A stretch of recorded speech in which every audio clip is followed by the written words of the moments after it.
Okay, hello YouTube. Today we're going to be talking about the Ruy Lopez after e4, e5, knight of 3, knight c6, bishop b5 begins the Ruy Lopez, and the subject of today's video is going to be the so-called Nurnberg variation, beginning with this move pawn to f6. So if you like content like this and you want to see more of it, please hit that subscribe button and click on your notification icon. So what in the world, is this move, pawn to f6? Well, I'll just start with the simple. It's terrible. It's just a really bad move. I don't really have any other way of describing it. F6 is just awful. It's atrocious. I'm going to use a lot of adjectives here. Disgusting, anti-positional, anti-chess, anti-development. I don't understand it. I don't understand why anybody would try this. But of course, the person that did try it was a world champion. The guy that played it was William Steinitz, and he played it in Nuremberg, which is where it gets its name. You know, it gets its name, the Nurnberg variation or whatever. And he played it against Schlechter with the black pieces, and he eventually won that game, although it was not because of the opening. And then he also played it against a better player. He played it against Tarrasch, and Tarrasch just crushed him. Tarrasch just beat him with the white pieces. And I don't really think he played it after that. I mean, it's just, this opening itself is just a little ridiculous. The only thing I can think is maybe the idea behind f6 is to defend the pawn on e5 because it's threatened indirectly, but it's actually not. I mean, it's threatened indirectly, but it's also defended indirectly. Even if a6, bishop c6, dc6, the exchange variation, you don't have time to take the pawn on e5 because after knight takes e5, queen d4 just gets the pawn back on e4. So the pawn on e5 doesn't need to even be defended at all, this move, let alone defended by weakening your position and preventing your own development with the move knight to f6. Furthermore, this move only seems to make sense if an exchange happens on the c6 square. So like if bishop takes knight, d takes c6, f6 makes a ton of sense at that point, because white only has a dark squared bishop. He doesn't have a light squared bishop, so your weakness on the light squares doesn't matter, and then at that point it actually does make sense to safeguard the e5 pawn at some point with the move pawn to f6, and, make your bishop pair work and all that good stuff. So f6 makes a ton of sense once the bishop has exchanged itself for the knight on c6. So that's the only logic I can see behind this, is you're playing it to prevent bishop captures c6. But of course, now that f6 has been played, white's just going to keep this bishop, and that means all of these light squares are weak. And that's bad. That's bad. That's why this is bad. Okay, so in both of the games that Steinitz played in this Nurnberg tournament, played back in 1896, both of his opponents continued with just castles kingside. I don't know why. Like I said, my general rule here is after a move like f6, we should just strike in the middle with pawn to d4 and just immediately try to take advantage of the fact that our opponent did not move a piece.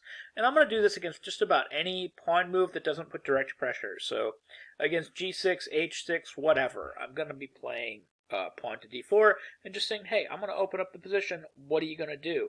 And I really think pawn to d4 is the best move, but more on that later. We're going to get back to that. I'm just going to give one really simple line that's going to kind of refute all this.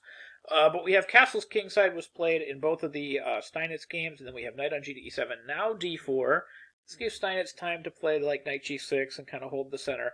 So like at this point, objectively the best move is just to play c3, bishop e7, bishop c4, take the light squares, and just the computer already gives this decisive advantage white without really having to go much further or think much harder about what's going on. Now both of these games went down different paths. We had Schlechter try knight c3, which wasn't bad. This is still advantage white. And everything was fine. He held an advantage for the majority of the game. Nothing super goofy, nothing super weird, right up until he blundered and played this move knight to b6, which just apparently blunders away his whole advantage because now Steinitz says knight takes e4. And it's a tactical thing. After knight takes e4, knight takes c5, takes, queen takes, the pawn on c5 is hanging. So now after like a4, b4, knight d2, bishop c5, Steinitz has a lot of compensation just in the form of the two bishops and the form of the bishop on c5. The position is already equal, but after a few more mistakes, white ended up being worse because he doesn't have a center anymore, and both bishops are coming after this king side. They're going to be slicing and dicing. So this is bad, and it was all just because of this one mistake, this move knight to b6.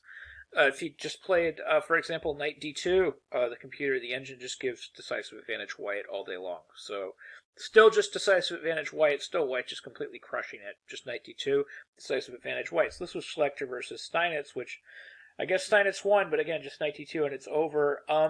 Of course, Terrash did quite a bit better. Terrash continued with a3, which I don't understand. Like, why not c3? Like, I don't get it. Okay. But anyways, so bishop e7, bishop c4 is correct. I do agree with this. And then we have d6, then we have h3, which I also agree with. I don't want bishop g4 coming in.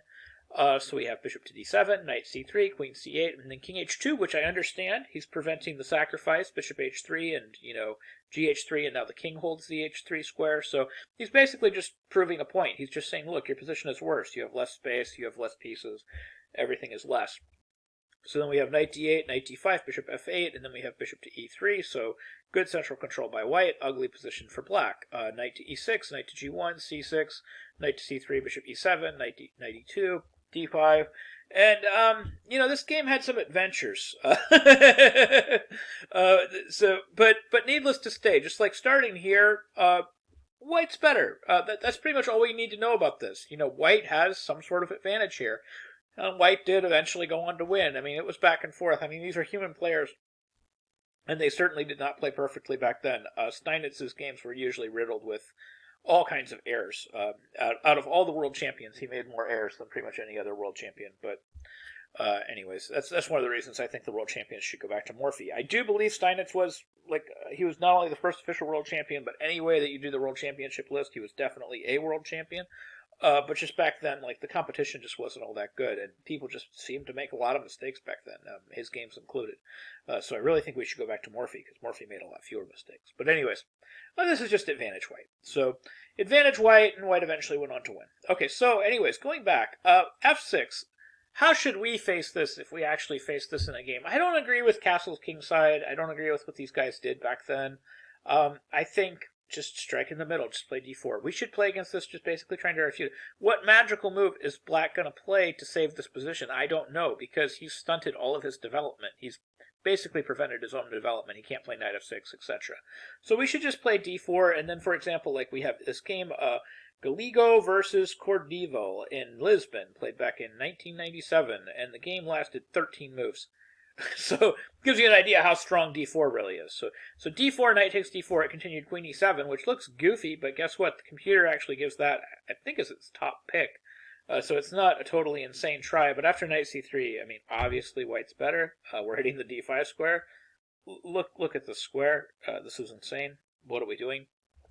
We have queen e5, knight f3, queen h5, castle's kingside, bishop to d6, bishop e2, again, X-ray attacking that queen, very scary. Knight g5, knight b5, and this was already just decisive advantage white. We're threatening knight d6, we're threatening to move the knight on f3 at some point in some cool way. So we have bishop e5, g3, queen h3, knight takes e5, knight takes e5, f4, and black resigns. There's too many threats. There's threats to trap the queen. There's threats to simply play knight c7 followed by knight takes a8, and black cannot stop all of these threats. So it's pretty much game over. So black resigned, white won, and that's really the best refutation. Just f6, just play d4. If somebody plays a move like f6 or h6 or whatever, we should just play d4, strike in the middle, develop our pieces, and the game is nearly over. Don't give your opponent time to kind of sort of try to defend stuff with knight e7 to g6 and hold his middle, like the Steinitz opponents did, even though white's probably still better in that case as well. I mean, f6 is just an atrocious anti-positional, anti-developing move, and you can probably refute it just by playing normal, natural moves, regardless of what you play. But why not crush it? Why not play something like d4 and just play for a completely decisive victory? So anyways, that's how you should face the Nurnberg variation, this pawn to f6 move. Hopefully I wasn't too harsh on it, but I suspect I wasn't harsh enough. It's not a great move. white should have somewhere between a major to decisive advantage. If he just plays some normal natural moves and then just continues to play aggressively, white has not committed to exchanging for this knight. As long as he keeps his light-scored bishop, these light squares are going to be permanently weak for the rest of the game, and black should have a pretty severe disadvantage. Well, anyways, thank you very much for watching. I hope you found these ideas helpful. I hope you learned something new about chess, and I hope you can use some of these ideas in your own games. Thank you very much.